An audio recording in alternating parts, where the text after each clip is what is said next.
Hello, dear friends. Welcome to another program here at Kardec Radio, where we are talking about the Spiritist magazine, this beautiful, most enlightening publication from the International Spiritist Council every Tuesday at 8 p.m. Eastern Standard Time and on demand whenever you want to watch this on Facebook or YouTube. You can find us. And this is a great opportunity for you and I to discuss one of the articles of the Spiritist magazine. And by no means, this is a short program. There are many, many, many resources after 12 years of publication in English, 51, 51 issues. There's just so much that you and I can, 52 issues. I was just checking the latest issues, number 52. Soon there will be another release of the new issue of the Spiritist magazine every 3 months. The good spirits inspire the editors, the graphic designers, the authors, and the writers to put this beautiful publication together. So remember, you can always go to spiritistmagazine.org. In other videos, I go into detail on how to access the Spiritist magazine, but on this website, you'll be able to download the app for your phone, for your tablets. You'll be able to download the PDF version of the Spiritist magazine. And you'll be able to just read, even order a physical copy of the magazine. You can use the magazine for your own consolation, for your studies, for your gospel at home. And many times, just like this article here, these content is only going to be published first time in English at the Spiritist magazine. So there's a much blessed and needed resource for you and I to share the good news of the Christ with everyone around us. And today's article is titled Mental Concentration. And this article was written in the 1980s, 1984, by the Spirit, Andre Luiz, through the mediumship of Francisco Candido Xavier. As much as we are blessed and honored to be with you, we are also deeply grateful to the good spirits that grant us with the opportunity of having this beautiful, most enlightening, superior quality teachings for you and I. And we thank from the bottom of our hearts Sandra Luiz and Francisco Candido Xavier for them to bring us these teachings. There is no words to convey our gratitude to them, so wherever they are in the spiritual realm, we hope that they can join us so we can better understand what they meant. This is from a book called Do Candido de Luiz by several spirits, and this also has a parallel study on Kardec Radio, in which is a book aimed at workers of the Spiritist group for them to better realize their potential and guide their activities in the Spiritist Center. This issue is dedicated to the mission of the Spiritist Center. Is a beautiful chapter. The title of this article is called Mental Concentration. And we chose to do this today, use this example, because who does not need to have mental concentration as we go about our days? In the beginning of this chapter, this article, I'm going to bring some aspect for our discussion. Andrea Luiz will discuss that sometimes when we are going about our activities at the Spiritist Center, the circles of faith, appealing to the help of Christ, we put ourselves in a posture of external silence, but yet we have inner shouting, inner turmoil. How many times do we find ourselves looking calm, looking okay, but mentally we are going through these torments in our minds and our thoughts.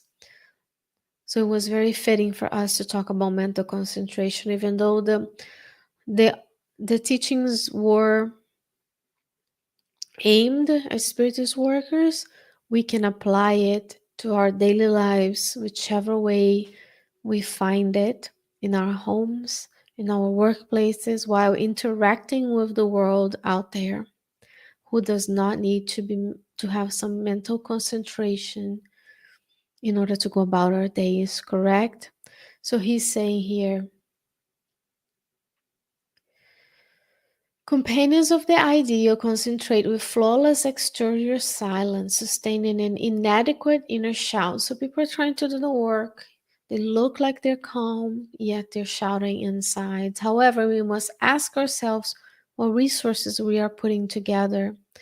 And he will say a little bit in the middle of the chapter, it's imperative to remember that it's up to us to revisit in such attitude the results of our daily lives, the little prizes acquired in the regeneration of ourselves, and the vibrations that is spreading along our path. So this is why we chose this. We need to talk about we are a reflection of everything that we do, everything we think, everything we feel, the ideas that we have, and ultimately the actions we have in this world, because we're co-creators with God, as Andrea Luiz is going to bring to us in the book Evolution in Two Worlds. So when we are trying to do the works of the good, it's always important to understand that we bring with us the result of every little activity that we're doing in our daily lives. Then he will offer 10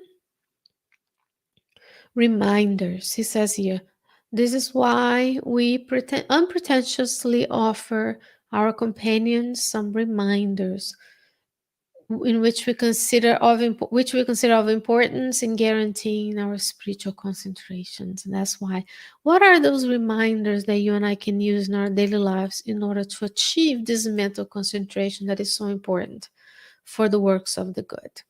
We're going to see it in a minute. He will say, outside the sanctuary of your faith, do not forget the respectable approach that is assigned to you within it. So everywhere we go, we act with respectable approach towards everything and everyone. The way we see ourselves in our sanctuary of faith, be it a Spiritist center, church, spiritualist group, a different kind of denomination, the same reverence we have in the temple, we need to approach everything and everyone with the same respect and kindness. And when we go to a Spiritist center, just because it's not a church, we also have to understand that when we are doing the works of the good, we need to be respectable.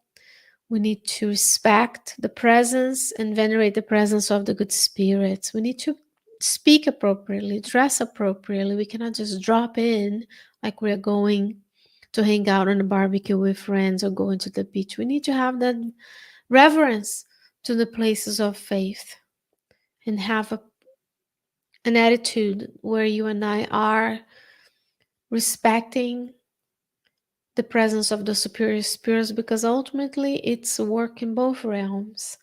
The physical incarnate beings that we are, this incarnation that we are experiencing, we are doing the works of the good, and the good spirits are always with us. We start on time, we end on time, we behave appropriately, we're kind, but also when we don't reserve that respectable a way of being only for inside the Spiritist center or the place of faith.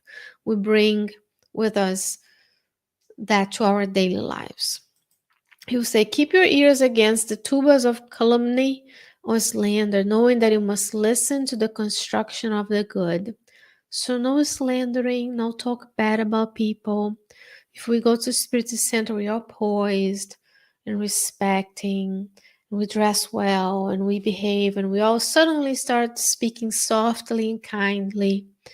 We cannot get out of our works of faith and keeping our eyes out for people talking bad about another person. And we also should guard our mouth and our words, not be the ones uttering words of slander.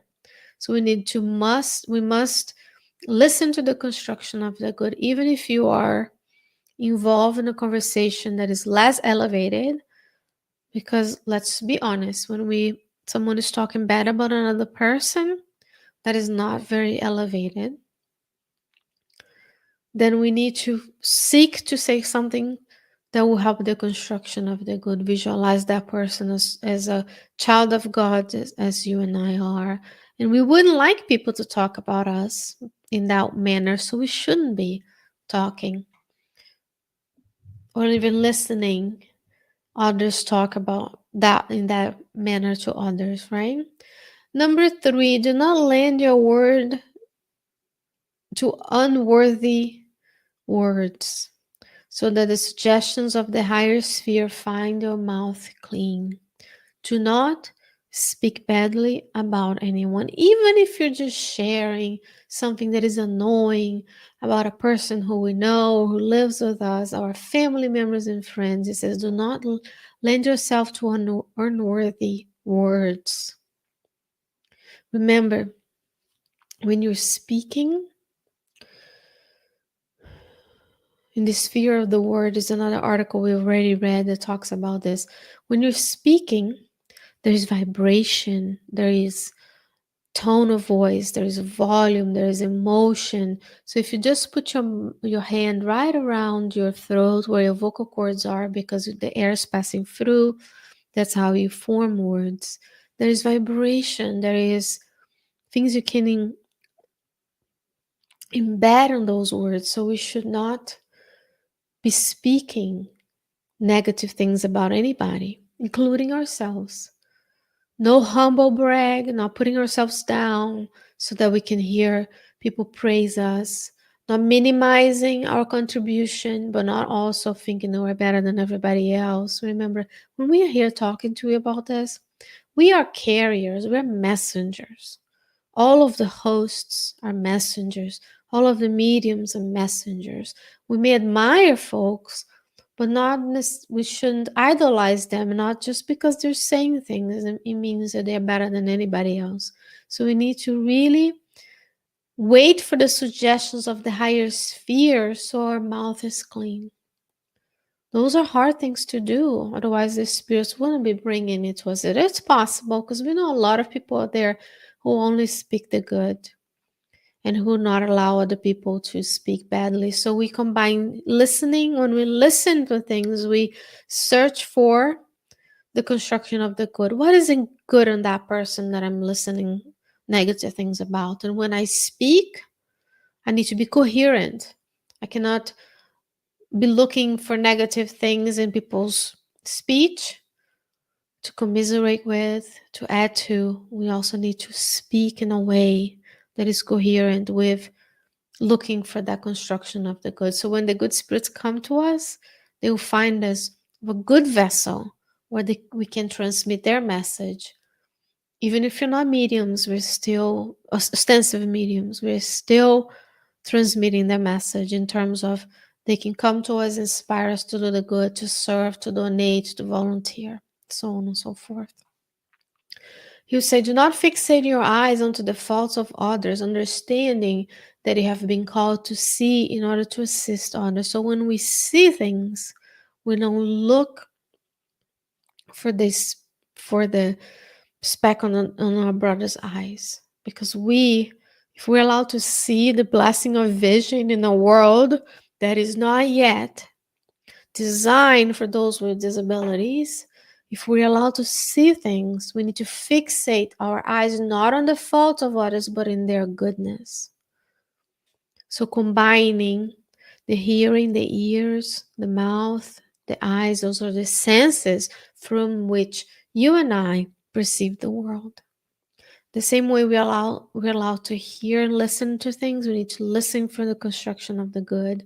We need to speak in a manner that the higher spheres will find our mouths clean, speak goodness, And then when we see things, we don't look for the defective. We don't focus on what's negative. We don't focus what's missing. We focus on what's been created for the good.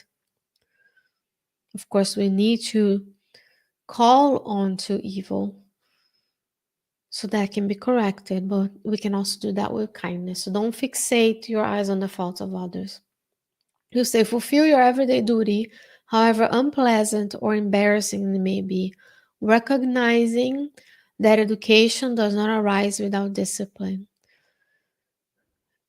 Even if we don't like what we're doing, imagine if we were doing a job that is not as pleasant in the eyes of the physical existence of the incarnate being. We need to have discipline. We still need to do the things, fulfill our everyday duties in a manner in which we're serving. We're serving. How can I serve you more? Let's give an example from our times. We might all agree that cleaning toilets is not a pleasant activity, right? However, if you are in the position that you're getting into people's homes and ultimately cleaning the rooms, which include cleaning bathrooms, you can still do it in a manner that fulfills your duty. You can visualize the good spirits using your hands, not only to remove the physical dirt, but also the spiritual fluids that accumulate that are not negative. You can pray while not think about dinner, about your problems, not talking on the phone and complaining about your family to another person. It shouldn't be just mechanical. But then you can infuse goodness in your words. You can visualize the good spirits coming and help you clean. You can pray for the people who live in their homes. You can bless their homes. See how you can fulfill your duty and still transform something that might end up not being positive or pleasant, but is needed to be done. So you can do that in a manner that you're recognizing that right now in this world, this is the duty I have to fulfill, then I will have the discipline to do so. Learn to find time to live with good books, improving your own knowledge. Friends, good books, good YouTube, good podcasts, good TV, Netflix, streaming services in general. We cannot, in a sense, waste our time in content that is not elevated. Because when you watch something that has to do with slander, with negativity, with murder, with gossip, and there's a lot of that out there for you to spend hours and hours binge watching, you are lowering your vibration. Your brain is interiorizing those images and you're living that experience, and that is going to be stored in a paraspiritual memory. Now you are tuning with the spirits who like to be on that lower level vibration. So we need to find time to live with good books. The series Sandra Luiz is perfect because not only it's very easy to read, it has so many details and examples of people who did things while incarnated, they regret. Example, André Luiz, when he's describing the book No Solar, his experience in No Solar, where he describes, I drank, then I got a liver disease. I had extramarital affairs, I got syphilis. You don't have to drink and become an alcoholic to go for the experience of being the lower zones, to know that that's what's going to be out there if you choose to engage in that activity. You can learn from those examples as case studies, typical of healthcare and medicine. We discuss cares, we discuss cases that are rare. We don't need necessarily to see a patient that has the disease. We publish it so that other people can learn from that case next time they see something, they have more information. Improving your knowledge, that ultimately is all you're going to take from this life. Your moral improvement, the things you learned, the goodness you created in the world, the debts you acquired, the things you repaid. None of the physical is going to go anywhere. So living with good content is imperative these days. It's imperative that you curate your and I say you, I'm including myself. We curate, and we create our feeds in a manner we're not those grooming, looking for what's wrong in the world, but we are praising those who are trying anonymously to improve the lives of everyone.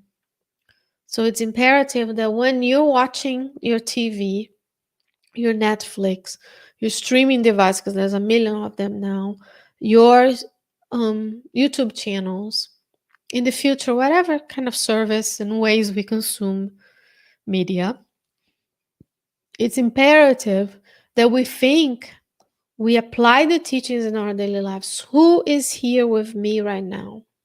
Would my mentor be inspiring me to watch who's going to get the next rose, who's going to be kicked out of the island, who got murdered by who's gossiping and the housewives or whatever? No. The mentors would be saying to you, look at your child, look at your spouse, look at your friend, call someone who is in need. Do you have extra clothes? Go donate.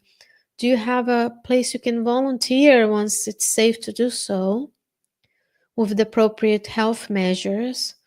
That's what they're doing. Look at the books of André Luiz. The mentors are always serving, always reading good books, always watching good lectures. There's so much more content these days. So let's learn to find time to live with good books. And if you know of a good book, if you know of a good content, put it down in the comments for others too. What kind of good books have you found time to live with these days? What about if we all described what is it's going to be hard.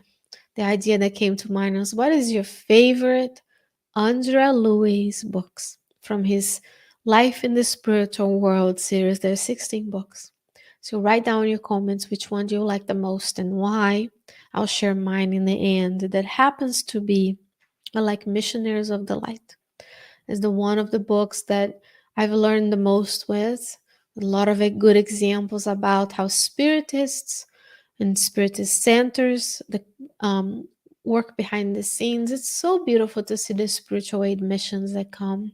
Not only we can receive help, we can also be on the spiritual missions if we are tuned with the goodness. So let's use our time wisely. Do not indulge in anger or discouragement, in lightness or in unhappy desires, so that your soul does not become a note out of tune in the harmonious whole of prayer. Do not get angry. Do not be discouraged. Are we living hard times? Yes. However, it shall pass. Is it difficult? Yes. Is it difficult for you and I? Yes.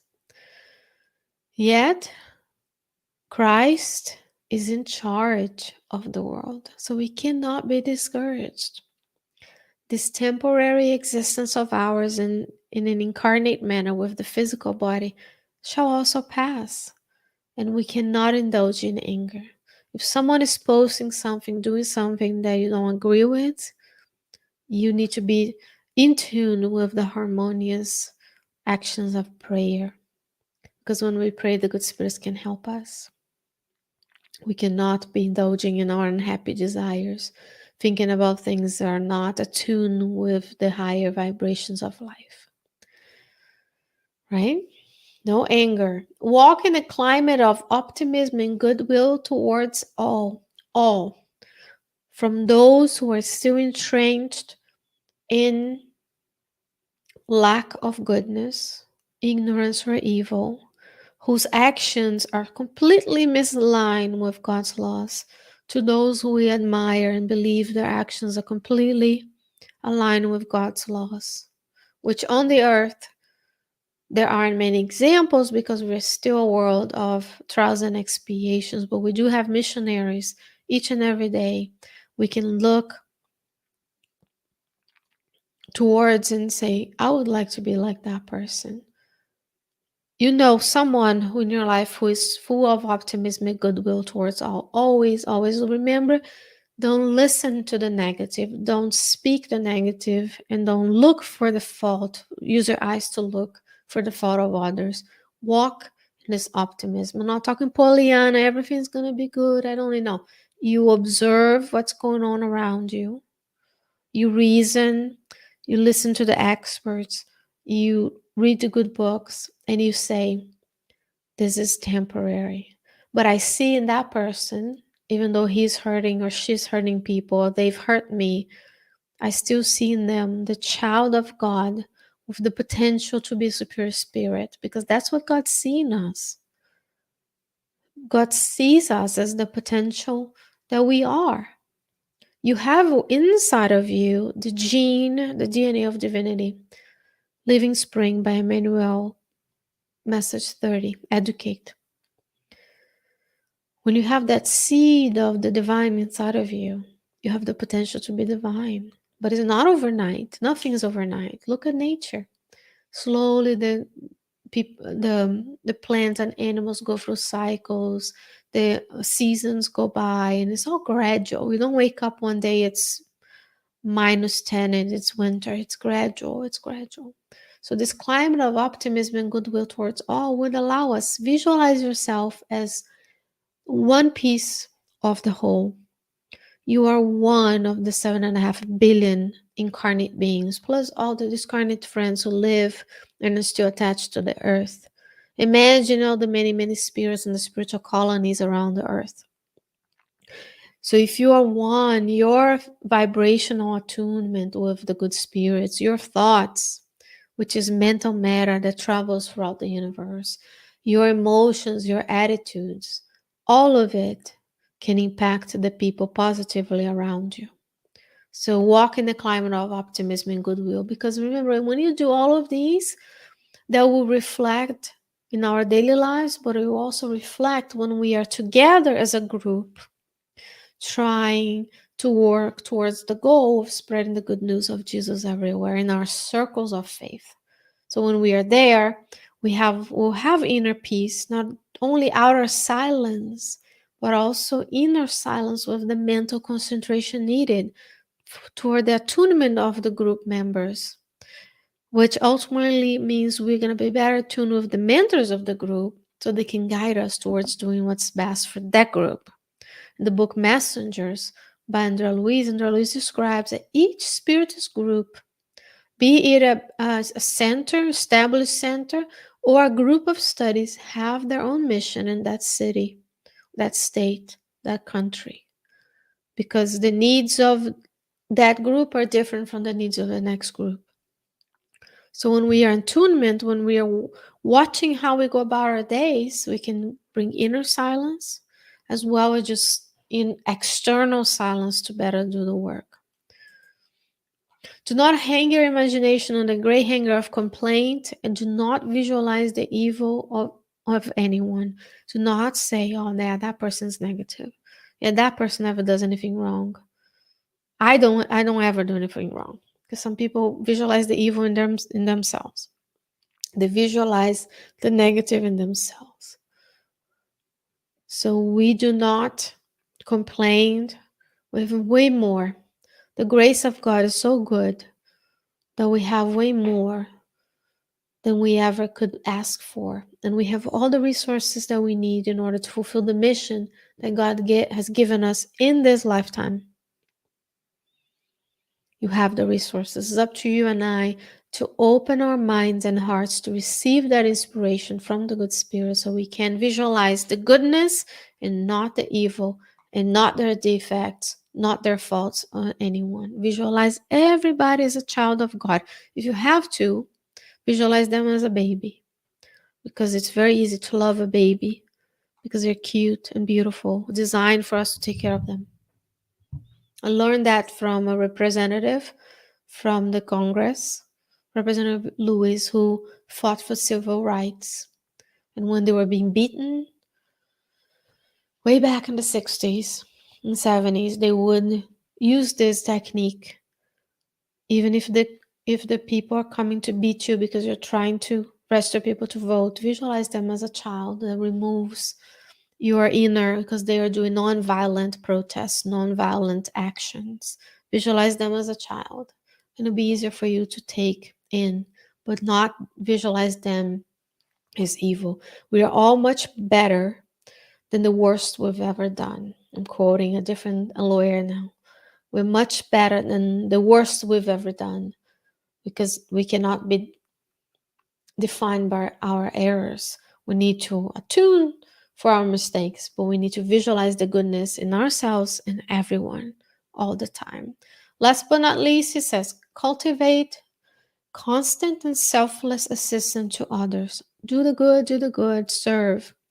It is in the forgetting of the self that you'll be able to concentrate your mental energies on prayer. And thus your thought will rise victorious to serve in the name of God. Ultimately, dear friends, we are all on this earth to love one another. Go to the book After Death by Leon Denis, chapter 49, Love. You're going to see that love is the glue that keeps us all together. God, love radiates from God all over the universe. So selfless and constant, meaning all the time. Selfless, meaning you're not thinking of yourself. You're looking for others. Do you want to volunteer with your group? Call the place and ask them, what do you need? Our group would like to volunteer. What do you need? Do you need food? Do you need food prep? Do you need companionship? Do you need someone to do arts? What do they need? It's about them, not us. That's selflessness. Forgetting of the self to concentrate our mental energies on prayer so that when we are serving in a group, spiritual treatment at distance, mediumistic meetings, spiritist talks, passes, we are able to not be looking silent, but be inner silent. Mental concentration. We need to stop thinking about myself, my things, my family, my job, and see yourself as a part of the whole. Because giving up a few hours of your month to volunteer as your core value as a group, as yourself if you're alone or if your family, we are family who serve. There's no better way to teach than when you are out there fulfilling the needs of someone and teaching yourself and your loved ones. It may be hard for us, but there are harder things to go through. We are ones who will be there serving and fulfilling the needs of the physical needs, emotional needs, psychological needs of others. And as a spiritist, you are also filling the spiritual needs of others because what other place on the earth we can have these obsession meetings, the mediumistic meetings that ultimately brought to us these beautiful teachings of Andrea Luiz through the mediumship of Francisco Candido Xavier in the book, still yet to be in English, but there is a playlist on Kardec Radio you can listen to, Educandário de Luz. Dear friends, it's always an honor and it's always a blessing to be with you. And I hope that I can be with you again next week, every Tuesday at 8 p.m. Eastern Standard Time. We start the discussion because I hope that you can not only continue the discussion on your own mind, reflecting about this comments that Andrea Luiz made about having mental concentration when you're trying to do the good works in your sanctuary of faith. We start the comments right down below from the Spiritist when we're talking about spending time with good books. Tell us what is your favorite book in the series of Andrea Luiz and why, and then maybe we can inspire one another to read those books again and again and again. There are a few of them who already have been discussed and studied at length at Kardec Radio, so you can go there and find those playlists. And until I can meet you again next week on Tuesdays at 8 p.m. Eastern Standard Time, I hope that you have a blessed day, a blessed night, a blessed week. God willing, I'll be back. Until then, stay safe, stay well. See you soon.